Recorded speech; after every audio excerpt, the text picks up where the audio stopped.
Cosa può fare chi riceve una proposta di contratto predisposta dalla parte contrattualmente più forte? In un video precedente, di cui vi lasciamo il link in descrizione, abbiamo introdotto il tema dei contratti commerciali, spiegando le ragioni per cui spesso la parte che può contare su contratti confezionati su misura, in base ai propri specifici interessi e obiettivi commerciali, si trova già in una posizione contrattualmente più forte.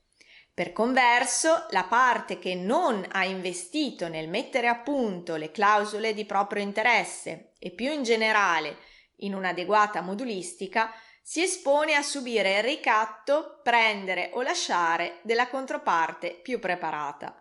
Questo scenario è piuttosto tipico nell'ambito di rapporti che coinvolgono società multinazionali o società leader di specifici settori, perciò avvezze a imporre le proprie condizioni contrattuali a partner, clienti e fornitori. In tale scenario, il più delle volte il contraente più debole accetta supinamente il testo contrattuale imposto dalla controparte più forte, senza nemmeno tentare di instaurare un dialogo sul merito delle clausole. Perché?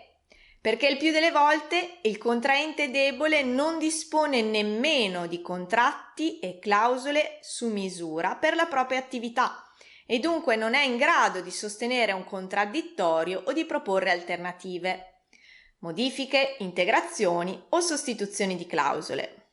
Cosa dovrebbe fare invece la parte che riceve una proposta di contratto predisposta dalla parte contrattualmente più forte per evitare di trovarsi in balia della stessa? Prima di tutto, effettuare un'attenta analisi del contratto. Nulla vieta che, ad analisi completata, si reputi comunque conveniente accettare le clausole imposte dalla controparte, anche se sgradite, sfavorevoli o addirittura pericolose. Tuttavia, solo la predetta analisi consente di avere piena consapevolezza delle conseguenze della stipula del contratto, stipula che dunque avviene a ragion veduta. Ciò accade ad esempio quando l'opportunità di contrarre con un certo soggetto ha di per sé un valore tale da giustificare rischi e condizioni non ottimali. Ovviamente, analizzare un contratto richiede una specifica competenza, il che impone di rivolgersi a professionisti esperti del settore che se ne occupano tutti i giorni da anni. D'altra parte, il costo di una consulenza legale preventiva sul contenuto e sugli effetti delle clausole proposte dalla controparte è quasi sempre inferiore rispetto ai danni che si rischia di subire per aver accettato inconsapevolmente un contratto di cui non si è compreso il contenuto, soprattutto in caso di contenzioso. Una volta stipulato, il contratto ha forza di legge tra le parti ed è integralmente vincolante per le parti, per quanto sbilanciato possa essere nei limiti consentiti dalla legge.